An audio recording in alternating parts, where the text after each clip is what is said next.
Здравствуйте. Приходите, пожалуйста, на мою следующую лекцию в лектории «Прямая речь». Я решил ее назвать «5 историй о геноме».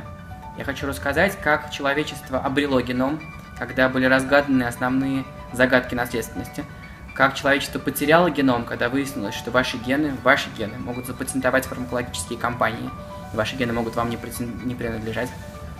И о том, как люди обратно обрели геном, и как сегодня геном считается моей собственностью, и как ему угрожают всякие опасности, потому что если геном каждого человека может быть прочитан, он точно попадет онлайн, и неизвестно, каким последствиям это может привести. Одним словом, я хочу, чтобы мы поговорили о геномах. Приходите, пожалуйста, на лекцию.